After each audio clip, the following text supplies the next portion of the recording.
नेताजी नमस्कार। अरे विजय राव, आइए आइए। देश की जनता के कुछ सवाल है। सबसे पहला सवाल, आप हर चुनाव में कहते हैं कि हम नौकरियां देंगे, बेरोजगारी खत्म करेंगे, लेकिन आंकड़े बताते हैं कि पिछले 79 वर्षों के अंदर बेरोजगारी का स्तर काफी ऊंचा है। तो आप ही बताइए, आपके वादे आखिरकार गए कहां पर, और ये पूरे कब तक होंगे? देखिए, हमने बहुत योजनाएं शुरू की है।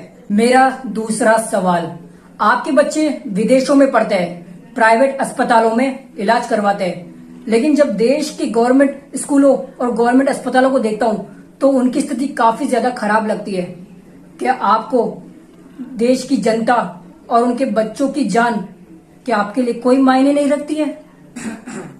सरकार इस दिशा में प्रयास कर रही है। पिछले 79 सालों से सिर्फ प्रयास ही चल रहा है, ना ही शिक्षा बदली और ना ही स्वास्थ्य। क्या ये देश के साथ धोखा नहीं हो रहा है? मेरा तीसरा सवाल, जो कि है भ्रष्टाचार पर।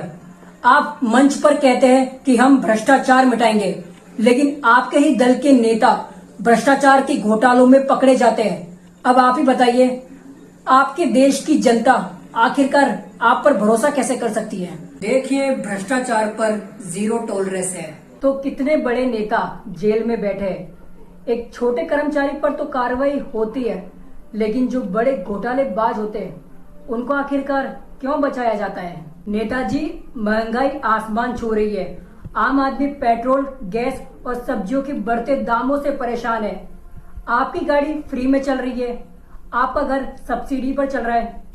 क्या आपको जनता की तकलीफ समझ भी आ रही है?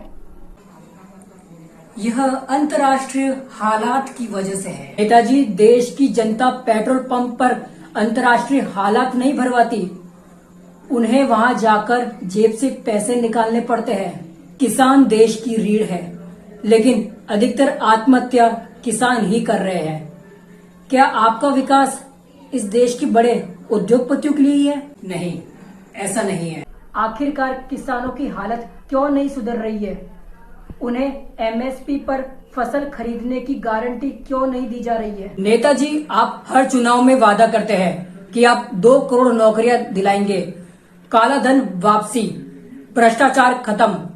आज आप जनता को बताइए कि कौन सा वादा पूरा हुआ है? नेताजी, अब जनता भाषण नहीं, जवाब चाहती है।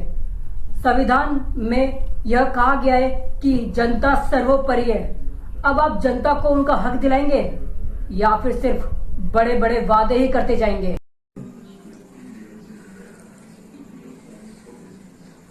देखिए,